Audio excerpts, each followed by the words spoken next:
बहुत प्राचीन काल की बात है, जब पृथ्वी पर राजाओं का नहीं, आर्षियों का युग था। जब जंगलों में आश्रम बसते थे और देवताओं तथा असुरों की कथाएं केवल पुराणों में नहीं, बल्कि संसार की वास्तविक घटनाएं हुआ करती थीं। उसी युग में एक महान ऋषि थे, कश्यप। कश्यप ऋषि को सृष्टि के सबसे महान प्रजापतियों में गिना जाता है। उनकी संतानों से ही संसार के अनेक प्राणी उत्पन्न हुए। देवता, दानव, नाग, पक्षी और असंख्य जीव। उनकी दो पत्नियां विशेष रूप से प्रसिद्ध थीं। पहली कद्रु और दूसरी विनाटा। इन दोनों के भाग्य में एक ऐसी कथा लिखी थी जो आगे चलकर तीनों लोकों का इतिहास बदलने वाली थी। एक दिन दोनों ने कश्यप ऋषि से वरदान मांगा। कद्रु बोली, स्वामी, मुझे हजारों शक्तिशाली पुत्र चाहिए जो संसार में अपना प्रभाव स्थापित करें। कश्यप ऋषि ने प्रसन्न होकर कहा, तथास्तु। अब बारी थी विनता की। विनता ने कहा, स्वामी, मुझे 1000 पुत्र नहीं चाहिए, मुझे केवल 2 पुत्र चाहिए, पर वे इतने महान हों कि उनका तेज हजारों से अधिक हो। कश्यप मुस्कुराए। उन्होंने भी कहा, तथास्तु। समय बीतता गया। कद्रु ने 1000 अंडे दिए और विनता ने 2। दोनों ने उन्हें सुरक्षित स्थान पर रख दिया। सदियां बीतने लगी। कद्रु के अंडों से एक एक कर नागों का जन्म होने लगा। इन नागों में सबसे प्रसिद्ध थे शेषा, वसुकी और अनेक अन्य सर्प। विनता प्रतीक्षा करती रही, पर उसके अंडों से कुछ नहीं निकला। साल बीत गए, फिर दशकों बीत गए। धीरे धीरे विनता के मन में चिंता उत्पन्न होने लगी। क्यों नहीं जन्म ले रहे मेरे पुत्र? एक दिन अधीर होकर उसने एक अंडा तोड़ दिया। अंडे के अंदर एक दिव्य बालक था, पर उसका शरीर पूर्ण विकसित नहीं हुआ था। उसके पैरों का निर्माण अधूरा था। उस बालक ने आंखें खोली। वह क्रोधित नहीं था, पर उसके चेहरे पर गहरी पीड़ा थी। उसने कहा, माता, आपने अधीरता दिखाई है। यदि आपने कुछ समय और प्रतीक्षा की होती तो मेरा शरीर पूर्ण बन जाता। अब मुझे अधूरे रूप में जन्म लेना पड़ा है। वह बालक आगे चलकर अरुणा कहलाया, जो आगे चलकर सूर्यदेव के रथ का सारथी बना। अरुण ने विनता से कहा, माता, दूसरा अंडा मत तोड़ना। समय आने पर उसमें से ऐसा पुत्र जन्म लेगा जिसका तेज पूरे आकाश को भर देगा। यह कहकर अरुण वहां से चला गया। विनता ने अब धैर्य धारण किया और उस अंतिम अंडे की प्रतीक्षा करने लगी। उसे नहीं पता था कि उस अंडे में कौन जन्म लेने वाला है। एक दिन कद्रु और विनता आकाश में विचरण कर रहे थे। तभी उन्होंने एक दिव्य घोड़ा देखा। वह घोड़ा था उच्चैश्रवस। यह वही घोड़ा था जो समुद्र मंथन के समय उत्पन्न हुआ था। उसका शरीर पूर्णतः श्वेत था, इतना श्वेत कि मानो चंद्रमा की रोशनी से बना हो। कद्रु ने कहा, देखो विनता, उस घोड़े की पूंछ काली है। विनता ने तुरंत कहा, नहीं, वह पूरी तरह सफेद है। दोनों के बीच विवाद हो गया। तब कद्रु ने एक शर्त रखी, यदि उसकी पूंछ काली निकली तो तुम्हें मेरी दासी बनना होगा। विनता ने भी स्वीकार कर लिया। उसे पूरा विश्वास था कि घोड़ा पूरी तरह सफेद है, लेकिन कद्रु ने छल किया। उसने अपने नाग पुत्रों को आदेश दिया, जाओ, उस घोड़े की पूंछ से लिपट जाओ ताकि वह काली दिखाई दे। नागों ने वैसा ही किया। अगले दिन जब दोनों वहां पहुंची तो घोड़े की पूंछ सच में काली दिखाई दे रही थी। विनता हार गई और उसी क्षण वह कद्रु की दासी बन गई। अब विनता को नागों की सेवा करनी पड़ती थी। वह महान ऋषि की पत्नी थी, लेकिन अब उसे दासियों की तरह जीवन जीना पड़ रहा था। नाग उसे आदेश देते, कद्रु उसे अपमानित करती, पर विनता चुप रहती, क्योंकि उसे विश्वास था एक दिन उसका पुत्र जन्म लेगा और वह इस अपमान का अंत करेगा। समय बीतता गया और फिर एक दिन वह क्षण आया जिसने पूरे संसार को हिला दिया। आकाश अचानक विचित्र हो उठा। तेज हवाएं चलने लगी, बादल गरजने लगे, धरती कांप उठी। विनता के अंतिम अंडे से प्रकाश निकलने लगा। पहले हल्का प्रकाश, फिर तेज, फिर इतना प्रचंड कि आसपास के सभी नाग अपनी आंखें बंद करने लगे। अंडा धीरे धीरे टूटने लगा और फिर उसके अंदर से एक विशाल दिव्य रूप प्रकट हुआ। वह था गरुदा। उसके पंख पर्वतों जितने विशाल थे। उसकी आंखों में अग्नि जैसी चमक थी। उसका शरीर मानव जैसा शक्तिशाली और उसका मुख एक दिव्य गरुड़ पक्षी जैसा। जब उसने पहली बार अपने पंख फैलाए तो आकाश में ऐसी ध्वनि गूंजी जैसे हजारों तूफान एक साथ उठ गए हों। देवताओं ने यह दृश्य देखा और वे भी चकित रह गए। उसका तेज इतना प्रबल था कि कुछ क्षण के लिए आकाश अग्नि जैसा प्रतीत होने लगा। देवताओं ने सोचा, क्या यह कोई नया देवता है? कुछ ने सोचा, क्या यह अग्नि का कोई रूप है? लेकिन तभी उस दिव्य पक्षी राज ने अपनी शक्ति थोड़ी कम की ताकि संसार उसका तेज सह सके। वह धीरे धीरे नीचे उतरा और अपनी माता विनता के सामने खड़ा हो गया। विनता की आंखों से आंसू बहने लगे, क्योंकि उसे समझ आ गया था कि यह कोई साधारण पुत्र नहीं, यह संसार का सबसे महान पक्षीराज बनने वाला है। कुछ समय बाद गरुड़ को एक बात समझ में आई। उसकी माता हमेशा उदास रहती थी। वह नागों की सेवा करती थी और कई बार अपमान सहती थी। एक दिन गरुड़ ने पूछा, माता, आप ऐसा जीवन क्यों जी रही हैं? विनता ने पहले कुछ नहीं कहा, लेकिन अंततः उसने पूरी कथा बता दी। कैसे वह कद्रू से हार गई, कैसे उसे दासी बनना पड़ा और कैसे नाग उसे आदेश देते हैं। गरुड़ की आंखों में अग्नि जल उठी। उसने कहा, माता, यह अन्याय है। मैं आपको इस बंधन से मुक्त करूंगा। नागों ने उसकी बात सुन ली। उन्होंने हंसते हुए कहा, ठीक है, यदि तुम सच में अपनी माता को मुक्त करना चाहते हो तो हमारे लिए अमृत लेकर आओ। गरुड़ ने पूछा, अमृत कहां है? नागों ने उत्तर दिया, देवताओं के पास। और उसी क्षण गरुड़ ने निर्णय ले लिया, वह अमृत लेकर आएगा, चाहे इसके लिए उसे स्वर्ग के देवताओं से ही क्यों ना युद्ध करना पड़े। उसे केवल एक बात दिखाई दे रही थी, अपनी माता की मुक्ति, और यही संकल्प उसे आगे चलकर देवताओं का सबसे महान योद्धा बनाने वाला था। उस दिन आकाश शांत था, लेकिन उस शांति के भीतर एक ऐसा तूफान जन्म ले चुका था जो जल्द ही देवताओं के लोक तक पहुंचने वाला था। वह तूफान था गरुड़ का संकल्प। जब नागों ने उसके सामने शर्त रखी कि यदि वह देवताओं से अमृत लेकर आए तभी उसकी माता विनाता को दास्ता से मुक्ति मिलेगी, तब एक क्षण के लिए भी गरुड़ ने संदेह नहीं किया। उसने बिना झिझक कहा, मैं अमृत लेकर आऊंगा।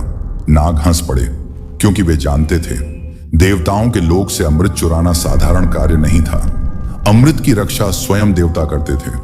उसकी रक्षा करते थे स्वर्ग के प्रहरी, और सबसे ऊपर उसकी रक्षा करता था देवताओं का राजा इंद्र।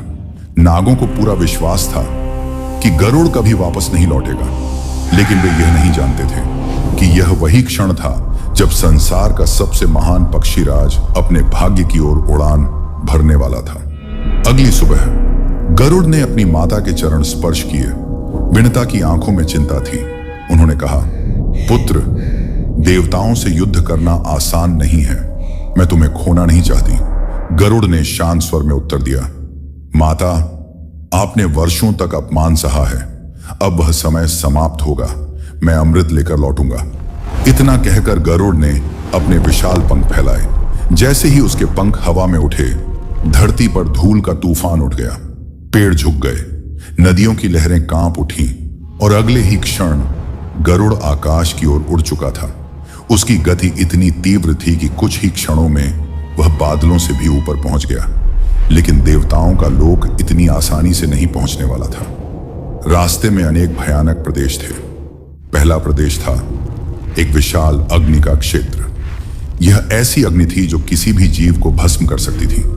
उस अग्नि की लपटें पर्वतों जितनी ऊंची उठ रही थीं। गरुड़ ने उस दृश्य को देखा, लेकिन वह रुका नहीं। उसने अपनी गति और तेज कर दी, और अचानक उसने अपना आकार बढ़ा लिया। उसके पंख इतने विशाल हो गए कि वे बादलों को ढकने लगे। फिर उसने अपने पंखों को एक साथ फड़फड़ाया। इतनी शक्तिशाली हवा उत्पन्न हुई कि अग्नि की लपटें चारों ओर बिखर गईं। कुछ ही क्षणों में वह अग्नि मार्ग से हट चुकी थी। गरुड़ आगे बढ़ गया। आगे एक विशाल द्वीप था। उस द्वीप पर रहते थे अत्यंत भयानक दैत्य। उनका आकार पर्वतों जैसा था, और वे किसी भी आकाशीय जीव को देखकर उसे पकड़ने का प्रयास करते थे। जब उन्होंने गरुड़ को देखा तो वे गर्जना करते हुए आकाश की ओर उछले।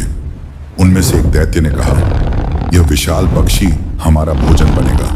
लेकिन वे ये भूल गए कि यह कोई साधारण पक्षी नहीं था। गरुड़ ने नीचे झपट्टा मारा। उसकी गति बिजली जैसी थी।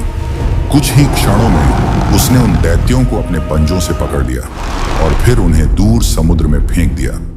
द्वीप शांत हो गया। गरुड़ बिना रुके आगे बढ़ गया। लंबी यात्रा के बाद गरुड़ को तीव्र भूख लगी उसका शरीर इतना विशाल था कि साधारण भोजन से उसकी भूख नहीं मिट सकती थी। वह पृथ्वी के एक वन में उतरा। वहां उसे एक विशाल हाथी और एक विशाल कछुआ दिखाई दिया। दोनों आपस में युद्ध कर रहे थे। गरुड़ ने उन्हें अपने पंजों में पकड़ लिया और उड़ गया, लेकिन जैसे ही वह उन्हें खाने के लिए बैठा, उसे एक समस्या दिखाई दी। वह जिस वृक्ष पर बैठा था, उसकी शाखाओं पर अनेक आरष्य तपस्या कर रहे थे। यदि वह शाखा टूटती तो वे नीचे गिर जाते। गरुड़ ने तुरंत निर्णय लिया। उसने शाखा को भी अपने पंजों में उठा लिया ताकि आरक्षियों को कोई हानि न पहुंचे। फिर वह दूर एक पर्वत पर जाकर बैठा और अपना भोजन किया।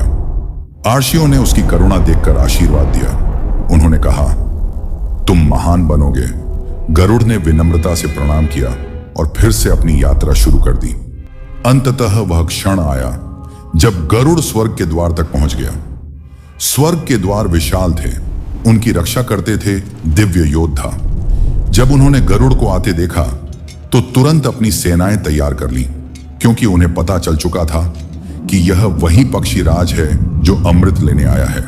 देवताओं के सेनापति ने आदेश दिया, उसे रोक लो। तुरंत ही आकाश में हजारों दिव्य अस्त्र चमक उठे। बिजली जैसे बाण गरुड़ की ओर छोड़े गए, लेकिन गरुड़ रुका नहीं। उसने अपने पंख फैलाए और इतनी शक्तिशाली हवा उत्पन्न की कि अनेक अस्त्र रास्ते से हट गए। कुछ ही क्षणों में वह स्वर्ग की सेना के बीच पहुंच चुका था। अब युद्ध शुरू हो चुका था। देवताओं के योद्धा चारों ओर से गरुड़ पर आक्रमण कर रहे थे। कुछ ने अग्नि अस्त्र चलाए, कुछ ने वज्र समान बाण छोड़े, लेकिन गरुड़ की गति इतनी तेज थी कि वे उसे पकड़ नहीं पा रहे थे। वह आकाश में बिजली की तरह घूम रहा था, कभी ऊपर, कभी नीचे, कभी अचानक झपट्टा मारता और फिर गायब हो जाता। उसके पंखों की शक्ति से देवताओं की पंक्तियां टूटने लगी। स्वर्ग के द्वार कांप उठे। देवताओं को समझ आ गया कि यह कोई साधारण योद्धा नहीं। युद्ध की सूचना देवताओं के राजा तक पहुंच चुकी थी। तुरंत ही आकाश में गर्जना हुई और वहां प्रकट हुए इंद्र। उनके हाथ में था दिव्य अस्त्र वज्र। उन्होंने गरुड़ को देखा और कहा, पक्षीराज, तुम स्वर्ग में क्यों आए हो? गरुड़ ने बिना भय के उत्तर दिया, मैं अमृत लेने आया हूं। इंद्र ने कहा, यह संभव नहीं। और अगले ही क्षण उन्होंने अपना वज्र उठाया। आकाश में बिजली चमकी। वज्र सीधा गरुड़ की ओर बढ़ा। देवताओं को लगा अब गरुड़ समाप्त हो जाएगा, लेकिन जब वज्र गरुड़ से टकराया तो कुछ अद्भुत हुआ। गरुड़ घायल नहीं हुआ। उसने केवल सम्मान दिखाने के लिए अपने एक पंख का छोटा सा भाग गिरा दिया। इंद्र चकित रह गए। उन्होंने समझ लिया कि यह पक्षी राज असाधारण है। युद्ध के बाद गरुड़ स्वर्ग के भीतर प्रवेश कर गया। अब उसके सामने अंतिम लक्ष्य था, अमृत का कलश। लेकिन अमृत की रक्षा अत्यंत भयानक शक्तियां कर रही थी। उसके चारों ओर अग्नि की दीवार थी और उसके ऊपर घूम रहे थे तेज धार वाले दिव्य चक्र। लेकिन गरुड़ ने हार नहीं मानी। उसने अपने शरीर को छोटा किया और बिजली जैसी गति से उन चक्रों के बीच से निकल गया। फिर उसने अग्नि को पार किया और अंततः उसने अमृत का कलश अपने पंजों में पकड़ लिया। उसका लक्ष्य पूरा हो चुका था, लेकिन अब भी उसकी यात्रा समाप्त नहीं हुई थी, क्योंकि इसी मार्ग पर उसकी मुलाकात होने वाली थी एक ऐसे देवता से जो उसके जीवन का मार्ग हमेशा के लिए बदल देंगे। वह देवता थे विष्णु। स्वर्ग के द्वारों के पार आकाश में एक महान दृश्य दिखाई दे रहा था। विशाल पंख फैलाए दिव्य वेग से उड़ता हुआ एक पक्षीराज आगे बढ़ रहा था। उसके पंजों में था अमृत का कलश। वह था गरुड़। उसकी आंखों में एक ही लक्ष्य था, अपनी माता विनाता को नागों की दास्ता से मुक्त कराना। उसने देवताओं की सेनाओं का सामना किया था। उसने स्वर्ग के द्वार पार किए थे। उसने अग्नि और चक्रों की रक्षा को पार किया था और अब वह अमृत लेकर वापस लौट रहा था। लेकिन इस यात्रा का सबसे महत्वपूर्ण क्षण अभी आना बाकी था। जब गरुड़ स्वर्ग से पृथ्वी की ओर उड़ रहा था, अचानक आकाश में एक अद्भुत प्रकाश फैल गया। वह कोई साधारण प्रकाश नहीं था। उस प्रकाश में एक शांत दिव्यता थी, एक स्थिर शक्ति। गरुड़ ने अपने पंख धीरे धीरे रोक दिए। आकाश के मध्य एक दिव्य पुरुष प्रकट हुए। उनके 4 भुजाएं थीं। उनके हाथों में शंख, चक्र, गदा और पद्म थे। उनके मुख पर शांत मुस्कान थी। वह थे भगवान विष्णु। गरुड़ ने तुरंत समझ लिया कि यह कोई साधारण देवता नहीं, यह वही है जो संसार के पालन करता है, जो धर्म की रक्षा करते हैं, जो समय समय पर अवतार लेकर संसार में संतुलन बनाए रखते हैं। गरुड़ तुरंत झुक गया। उसने विनम्र स्वर में कहा, प्रणाम प्रभु। विष्णु ने गरुड़ को ध्यान से देखा। उनकी दृष्टि में प्रसन्नता थी। उन्होंने कहा, गरुड़, तुमने देवताओं की सेना को पार किया, तुमने स्वर्ग के द्वारों को भेद दिया और तुमने अमृत प्राप्त कर लिया। यह कार्य अत्यंत कठिन था। गरुड़ ने शांत स्वर में उत्तर दिया, प्रभु, मैंने यह अपने लिए नहीं किया। मैं अपनी माता को दास्ता से मुक्त कराने के लिए यह कर रहा हूं। विष्णु मुस्कुराए, क्योंकि उन्होंने गरुड़ के भीतर एक महान गुण देखा था। वह गुण था भक्ति और कर्तव्य। विष्णु ने कहा, गरुड़, मैं तुम्हारे साहस और निष्ठा से प्रसन्न हूं। मुझसे वर मांगो। गरुड़ कुछ क्षण मौन रहा। फिर उसने कहा, प्रभु, मैं अमर होना चाहता हूं, लेकिन मैं अमृत पीकर अमर नहीं होना चाहता। आकाश कुछ क्षण शांत हो गया। यह एक अद्भुत इच्छा थी। कोई भी प्राणी अमृत के बिना अमर नहीं हो सकता था। लेकिन विष्णु प्रसन्न हो उठे। उन्होंने कहा, तथास्तु, तुम बिना अमृत पिए भी अमर रहोगे। गरुड़ ने फिर कहा, प्रभु, मैं एक और वर चाहता हूं। विष्णु ने कहा, मांगो। गरुड़ बोला, मैं चाहता हूं कि मैं हमेशा आपसे ऊंचा स्थान प्राप्त कर सकूं। यह सुनकर देवताओं को आश्चर्य हुआ, लेकिन विष्णु हंस पड़े। उन्होंने कहा, तुम्हारी यह इच्छा भी पूरी होगी। तुम मेरे ध्वज पर विराजमान रहोगे और संसार तुम्हें सम्मान देगा। अब गरुड़ ने भी एक प्रस्ताव रखा। उसने कहा, प्रभु, आपने मुझे इतना बड़ा वरदान दिया है, अब मैं भी आपको एक वर देना चाहता हूं। विष्णु मुस्कुराए। उन्होंने पूछा, तुम मुझे क्या दे सकते हो? गरुड़ ने उत्तर दिया, मैं आपकी सेवा करना चाहता हूं। यदि आप अनुमति दें तो मैं आपका वाहन बनना चाहता हूं। आकाश में एक क्षण के लिए मौन छा गया। फिर विष्णु ने गंभीर स्वर में कहा, गरुड़, आज से तुम मेरे वाहन हो। जब भी मैं संसार में जाऊंगा, तुम मुझे लेकर जाओगे। और उसी क्षण से गरुड़ केवल पक्षी राज नहीं रहे, वे बन गए भगवान विष्णु के दिव्य वाहन। उस दिन के बाद गरुड़ का स्थान देवताओं के बीच अत्यंत महान हो गया। अब वह केवल एक शक्तिशाली पक्षी नहीं था, वह था धर्म का रक्षक, विष्णु का दूत और आकाश का सम्राट। जहां भी विष्णु का नाम लिया जाता, वहां गरुड़ का भी सम्मान किया जाता। लेकिन गरुड़ अपनी यात्रा भूल नहीं सकता था। उसके पंजों में अभी भी अमृत का कलश था। उसे अभी भी नागों के पास जाना था। उसे अपनी माता विनाता को मुक्त कराना था। विष्णु ने उसे आशीर्वाद दिया। गरुड़ ने प्रणाम किया और फिर अपने विशाल पंख फैलाकर वह पृथ्वी की ओर उड़ गया। अब उसकी उड़ान पहले से भी अधिक तेज थी, क्योंकि अब वह केवल एक योद्धा नहीं था, अब वह विष्णु का वाहन था। जब गरुड़ पृथ्वी की ओर जा रहा था, तभी एक बार फिर आकाश में गर्जना हुई। देवताओं के राजा इंद्र उसके सामने प्रकट हुए। उन्होंने कहा, गरुड़, तुम अमृत लेकर कहां जा रहे हो? गरुड़ ने उत्तर दिया, मैं इसे नागों को देने जा रहा हूं। इंद्र ने कहा, यदि नागों ने अमृत पी लिया तो संसार के लिए खतरा बन जाएगा। गरुड़ कुछ क्षण सोच में पड़ गया। फिर उसने कहा, मैं अमृत को उनके सामने रख दूंगा, लेकिन उन्हें पीने नहीं दूंगा। इंद्र ने पूछा, कैसे? गरुड़ ने कहा, मैं उन्हें पहले स्नान करने के लिए कहूंगा। जब वे स्नान करने जाएंगे, तब आप अमृत वापस ले जाना। इंद्र मुस्कुराए। उन्होंने कहा, यह योजना उचित है। कुछ समय बाद गरुड़ नागों के पास पहुंचा। नाग उसे देखकर चकित रह गए।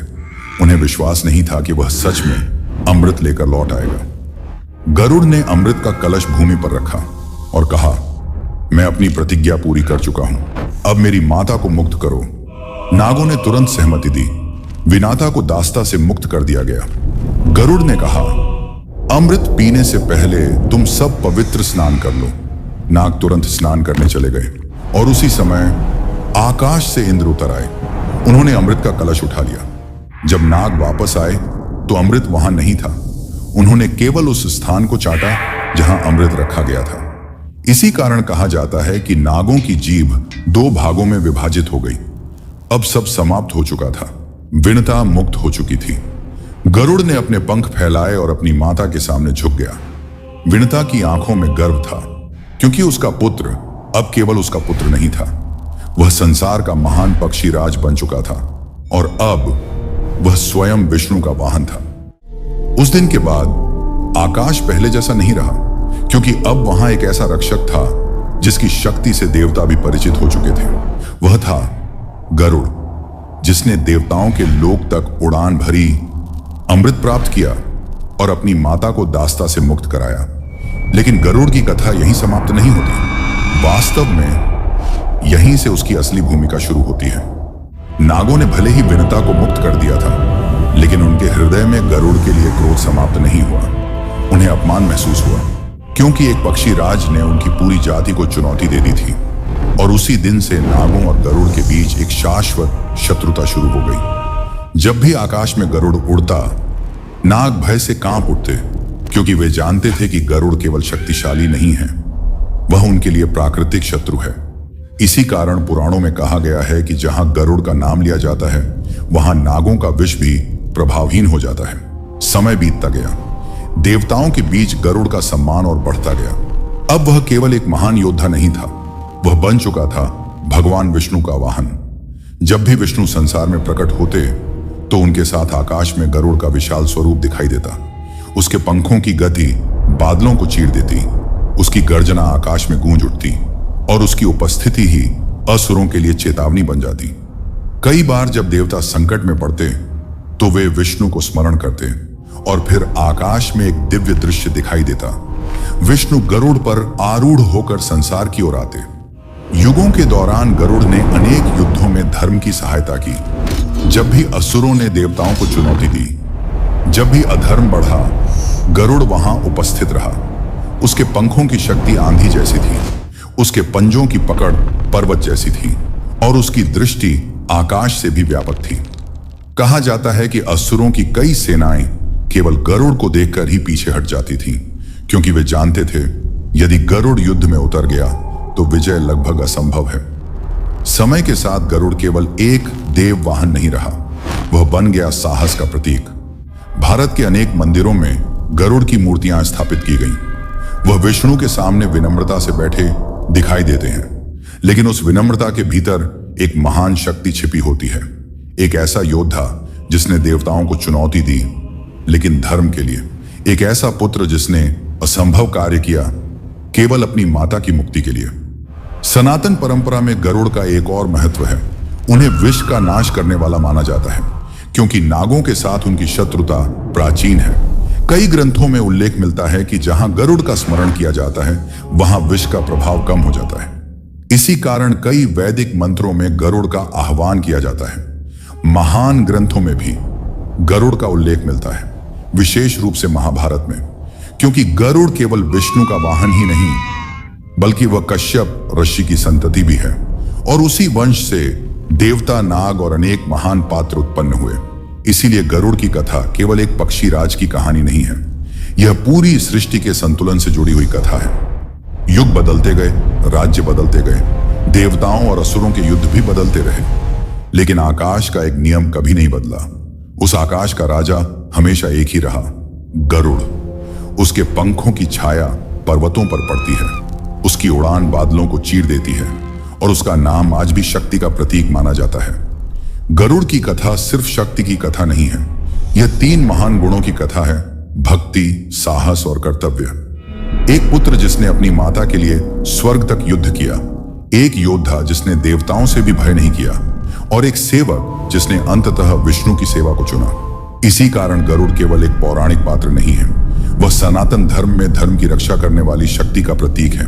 आज भी जब किसी मंदिर में भगवान विष्णु की मूर्ति स्थापित होती है, तो उसके सामने गरुड़ की मूर्ति अवश्य होती है।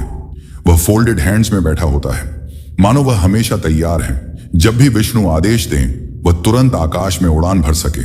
और शायद आज भी जब कहीं अधर्म बढ़ता है, तो आकाश के उस पार गरुड़ अपने पंख फैलाकर धर्म की रक्षा के लिए तैयार रहता है। इस प्रकार एक साधारण अंडे से जन्मा पक्षीराज बन गया। देवताओं का महान योद्धा, विष्णु का दिव्य वाहन और आकाश का शाश्वत सम्राट, वह है गरुड़।